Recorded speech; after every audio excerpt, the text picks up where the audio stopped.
নমস্কার, বৈদিক বার্তায় আপনাদের সকলকে সুস্বাগতম। শ্রীমদ্ ভাগবত গীতা তার প্রথম অধ্যায় অর্জুন বিষাদ যোগ, এই বিষয়ে আমাদের আলোচনা চলছে। আজকে আমরা 33 এবং 34তম যে শ্লোক, সেই শ্লোকের আলোচনা আপনাদের কাছে রাখব। সকলের কাছে করজোড়ে অনুরোধ, অবশ্যই বৈদিক বার্তার পাশে থাকুন। হিন্দু সনাতন ধর্মের নিয়মিত প্রসার এবং প্রচারের স্বার্থে বৈদিক বার্তাকে সাবস্ক্রাইব করুন। আজকে আমরা ইতিপূর্বেই জেনেছি যে অর্জুন অত্যন্ত বিষাদগ্রস্ত, তিনি যুদ্ধে অবতীর্ণ হতে রাজি নন এবং তার এই হৃদয় বিদারক মর্মপীড়া যেভাবে তাকে গ্রাস করছে, সেই বিষয়ে তিনি আরো কি কি বলছেন এবং তিনি এখানে এই 33 এবং 34তম শ্লোকে তিনি যে বিষয় রাখছেন, আমরা তা অনুধাবন করবার চেষ্টা করছি। আসুন শ্লোকে কি বলছে আমরা অধ্যয়ন করব।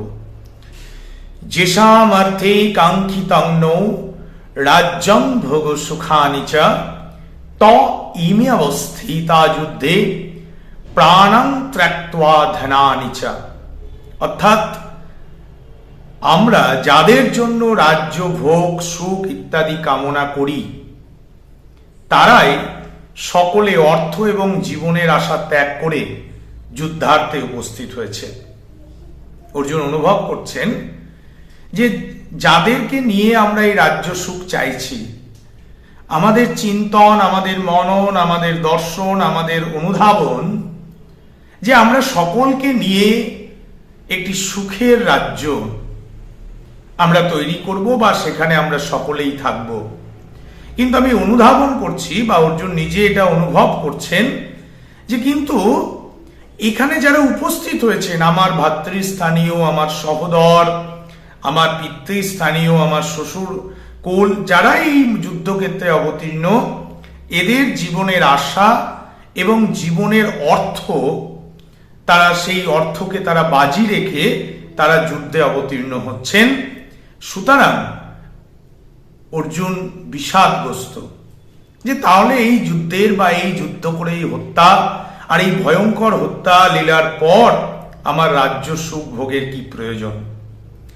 অর্জুন পরিষ্কারভাবে তিনি বলবার চেষ্টা করছেন যে নিজের জন্য রাজ্য সুখ ভোগ করা তার নিজের কোনো প্রয়োজন নেই। তিনি এও বলছেন স্থায়ী আনন্দ নেই এইরকম ভাবে আমার আত্মীয় স্বজনকে হত্যা করে, আর এগুলো সবই অনিত্য। আমি নিত্য সুখ ভোগ করতে চাই বা নিত্য সুখ লাভ করতে চাই। তাই রাজ্য সুখ আমি চেয়েছিলাম আমার আত্মীয় পরিজন সকলকে নিয়ে আমি এই রাজ্য শাসন করব, রাজ্যের দায়িত্ব নেব। কিন্তু যদি এরা যুদ্ধে প্রাণত্যাগ করেন, আর এই প্রাণত্যাগের মধ্যে দিয়ে যে শোক, সেই শোকের উপর দাঁড়িয়ে আমার রাজ্য সুখের কি প্রয়োজন। তাই যুদ্ধ করার আমার কোনো প্রয়োজন নেই। পজিটিভলি অর্জুন কতটা ব্যথিত তার সহোদরদের সম্পর্কে। এইরূপ যুদ্ধ যে অনুচিত তা পরিষ্কারভাবে বলছেন অর্জুন, এবং যুদ্ধে প্রাণত্যাগ করতে প্রস্তুত সেই সব আত্মীয় স্বজন উপস্থিত রয়েছেন, তাদের উদ্দেশ্যে তিনি বর্ণনা করতে গিয়ে বলছেন আচার্য পিতর পুত্রস্তথৈব চ পিতামহ মাতুলা শ্বশুরা পৌত্রা শল্যা সম্বন্ধিনস্তথা।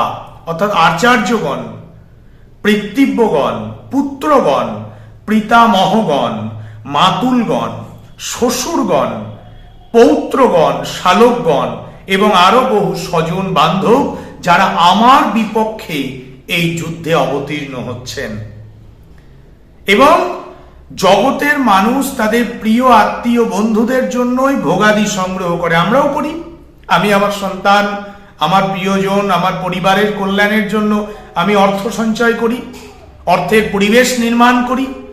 তো যদি তারাই মারা যান, অর্জুন খুব স্বাভাবিকভাবে বলছেন, তারাই যদি মৃত্যুবরণ করেন, তাহলে সেই রাজ্য সুখ ভোগের আমার কি প্রয়োজন।